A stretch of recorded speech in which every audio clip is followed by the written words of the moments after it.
ശ്രീ ലിജീഷ് കുമാർ, ഇപ്പോൾ രാഷ്ട്രീയ ആരോപണങ്ങൾ അങ്ങനെ നിൽക്കുന്നു, പ്രതിഷേധം ഒരു വഴിക്ക് നടക്കുന്നു, ഇതൊക്കെ ശരി. അങ്ങ് നിരന്തരം ആയിരക്കണക്കിന് വിദ്യാർത്ഥികളെ കാണുന്നവരാണ്. ഈ പറയുന്ന നീറ്റ് എക്സാം എഴുതാൻ വേണ്ടി, അതൊരു പക്ഷെ റിപ്പീറ്റ് ചെയ്യാൻ വേണ്ടി മുടക്കുന്ന പ്രായം, മുടക്കുന്ന സമയം, മുടക്കുന്ന അധ്വാനം, വേണ്ടെന്ന് വെക്കുന്ന സന്തോഷങ്ങൾ, ഉറക്കം, ഒരു കൗമാരത്തിന്റെ മുഴുവൻ കൗതുകങ്ങളും ഇതെല്ലാം അങ്ങ് നേരിട്ട് കാണുന്നതായിരിക്കും. എന്നിട്ടാണ് ഈ എക്സാം എഴുതി വന്ന് പിറ്റേ ദിവസം ഈ പറയുന്ന വാർത്തകൾ അവരുടെ മുന്നിലേക്ക് വരുന്നത്.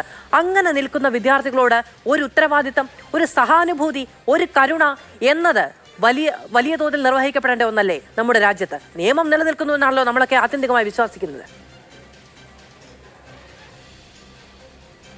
24 ലക്ഷം കുട്ടികളാണ് ഈ പരീക്ഷ എഴുതുന്നത് എന്ന് പറയുമ്പോൾ ഈ 24 ലക്ഷം കുട്ടികളും ഈ രാജ്യത്തെ മെറിറ്റിൽ വിശ്വസിച്ച് പരീക്ഷ എഴുതുന്നു എന്നുകൂടെ നമ്മൾ മനസ്സിലാക്കണം.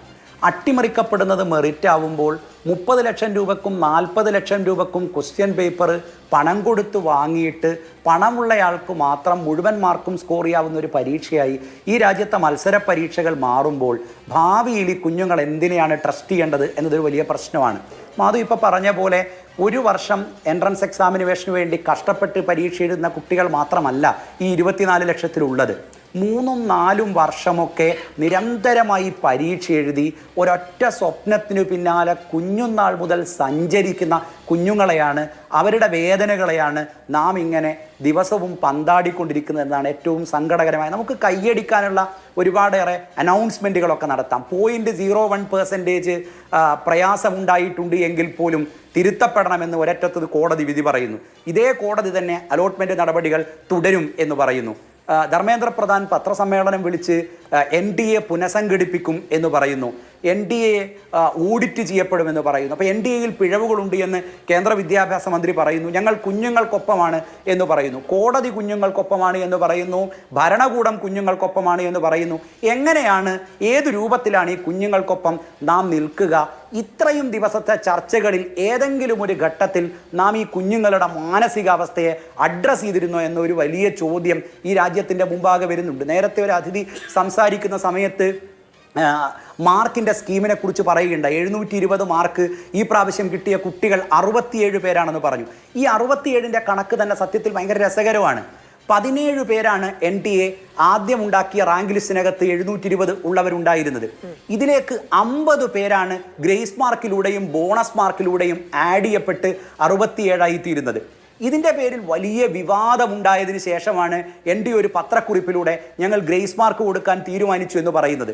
ഈ പരീക്ഷ നടന്ന് ഒരു മാസക്കാലത്തെ പ്രൊസീജിയറുകൾക്കിടയിൽ ഒരിക്കൽ പോലും NDA ഇങ്ങനെ ഒരു ഗ്രേസ് മാർക്കിനെ കുറിച്ചോ കൊടുക്കാൻ പോകുന്ന ബോണസ് മാർക്കിനെ കുറിച്ചോ ഒരക്ഷരം മിണ്ടിയിട്ടില്ല. റിസൾട്ട് അനൗൺസ് ചെയ്യുന്ന തീയതിയിൽ പോലും മിണ്ടിയിട്ടില്ല. അനൗൺസ് ചെയ്യുന്ന തീയതി അങ്ങേയറ്റം ദുരൂഹമാണ്. 10 ദിവസം നേരത്തെ 14-ാം തീയതി, ജൂൺ മാസം 14-ാം തീയതി അനൗൺസ് ചെയ്യുമെന്ന് NDA പറഞ്ഞ റിസൾട്ട് 10 ദിവസം നേരത്തെ 4-ാം തീയതി വൈകുന്നേരം ഒരു മുന്നറിയിപ്പുമില്ലാതെ അനൗൺസ് ചെയ്യുന്നു. ഈ 4-ാം തീയതി ഒരു പ്രധാനപ്പെട്ട ദിവസമാണ്.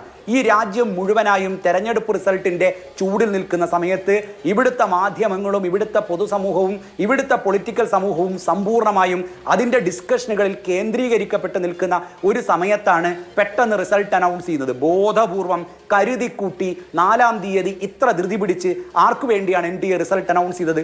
റിസൾട്ട് അനൗൺസ് ചെയ്തതിന് ശേഷം അബ്നോർമലായ മാർക്കുകളുടെ മേൽ വലിയ ആരോപണം വരുന്നു.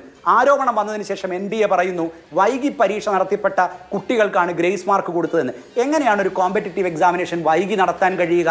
NDA നടത്തുന്ന JEE എക്സാമിനേഷൻ ഒന്നും പോലത്തെ ഒരു പരീക്ഷയല്ല നീറ്റ് എക്സാമിനേഷൻ. ഇതൊരു കമ്പ്യൂട്ടർ മോഡ് എക്സാമിനേഷൻ അല്ല. ഇതൊരു പെൻ ആൻഡ് പേപ്പർ മോഡലിൽ ഇപ്പോഴും നടക്കുന്ന പരീക്ഷയാണ്. സോ എല്ലാ എക്സാമിനേഷൻ സെന്ററുകളിലും മുൻകൂട്ടി ക്വസ്റ്റ്യൻ പേപ്പറുകൾ എത്തുന്നു, മുൻകൂട്ടി OMR ഷീറ്റുകൾ എത്തുന്നു, കൃത്യസമയത്ത് പരീക്ഷ നടത്താനുള്ള എല്ലാ തയ്യാറെടുപ്പുകളും NDA നടത്തുന്നു. മെറ്റൽ ഡിറ്റക്ടറിലൂടെയൊക്കെ സ്കാൻ ചെയ്ത് അരമണിക്കൂർ നേരത്തെ കുട്ടികൾ എക്സാമിനേഷൻ ഹാളിലേക്ക് കൊണ്ടുവരുന്നു. ഇങ്ങനെ നടത്തപ്പെടുന്ന ഒരു പരീക്ഷ എങ്ങനെയാണ് വൈകി നടത്തുക ഈ രാജ്യത്ത്? അപ്പോൾ ഇത്ര കാര്യക്ഷമമില്ലാതെയാണോ NDA ഈ പരീക്ഷ നടത്തുന്നത്? 1563 പേർക്കാണ് വൈകി നടത്തിയതിൻ്റെ പേരിൽ ഗ്രേസ് മാർക്ക് കൊടുത്തതെന്ന് പറയുന്നു. ഈ 1563 NDAയുടെ കണക്കിൽ എവിടെയാണ് വരുന്നത്? കേരളത്തിൽ ഒരുപാട് കുട്ടികൾക്ക് വൈകി പരീക്ഷ നടത്തപ്പെട്ടിട്ടുണ്ട്. ഇന്നലെയും ഞാനൊരു ചാനലിൽ പറഞ്ഞു, പാലക്കാട് ജില്ലയിലെ പട്ടാമ്പിയിൽ Salahuddin memorial higher secondary school എന്ന് പറയുന്ന ഒരു സ്കൂൾ ഉദാഹരണമാണ്. അവിടെ 15 മിനിറ്റ് വൈകി പരീക്ഷ നടത്തിയിട്ടുണ്ട്. പക്ഷെ ഒരു കുട്ടിക്ക് പോലും അവിടെ പരീക്ഷ വൈകി നടത്തിയതിന്റെ പേരിൽ ഗ്രേസ് മാർക്ക് കൊടുത്തിട്ടില്ലല്ലോ. അപ്പോൾ എങ്ങനെയാണ് ഗ്രേസ് മാർക്ക് കൊടുക്കാനുള്ള കുട്ടിയെ NDA തിരഞ്ഞെടുക്കുന്നത്? അതിന്റെ മാനദണ്ഡം എന്താണ്? പിന്നെ രണ്ടാമത്തെ കൗതുകം ബോണസ് മാർക്കാണ്. ഫിസിക്സിന്റെ ഒരു ക്വസ്റ്റ്യനിൽ, ആറ്റംസ് ആൻഡ് ന്യൂക്ലിയ എന്ന് പറയുന്ന പാഠത്തിൽ ഒരു ക്വസ്റ്റ്യനിൽ കൺഫ്യൂഷൻ ഉണ്ട്. കൺഫ്യൂഷനുള്ള ക്വസ്റ്റ്യനിൽ 2 ഉത്തരങ്ങൾ എഴുതിയ കുട്ടികൾക്ക് മാർക്ക് കൊടുക്കാമെന്ന് NDA തീരുമാനിക്കുകയാണ്. NDAയുടെ ചരിത്രത്തിൽ ഇതുവരെ അങ്ങനെ ഒരു തീരുമാനമില്ല. നമ്മളൊരു മത്സര പരീക്ഷയുടെ ക്വസ്റ്റ്യനെ കുറിച്ചാണ് സംസാരിക്കുന്നത്. അതെങ്ങനെയാണ് 2 ശരി ഉത്തരം ഉണ്ടാവുക? NDAയുടെ തന്നെ പ്രോസ്പെക്ടസിൽ പറയുന്നു നീറ്റ് എക്സാമിനേഷന്റെ ക്വസ്റ്റ്യനുകളെല്ലാം സിംഗിൾ കറക്റ്റ് ആൻസർ ക്വസ്റ്റ്യനുകളായിരിക്കും, ഒറ്റ ശരി ഉത്തരമേ ഉണ്ടാവൂ. NDAയുടെ സിലബസ് NDA ഒഫീഷ്യലി അനൗൺസ് ചെയ്തതാണ്. അത് NMCയുടെ നാഷണൽ മെഡിക്കൽ കൗൺസിലിന്റെ വെബ്സൈറ്റിൽ പബ്ലിഷ് ചെയ്തതാണ്. ആ സിലബസ് അനുസരിച്ചാണ് NDA പരീക്ഷ നടത്തുന്നത്. സോ NDAക്ക് ഒരു ഉത്തരമുണ്ട്. പക്ഷേ NDA പറയുന്നത് പുതിയ NCERT ടെക്സ്റ്റിലുള്ള ഉത്തരമല്ല പഴയ NCERT ടെക്സ്റ്റിലുള്ളത്. NCERT അല്ല NDAയുടെ സിലബസ്.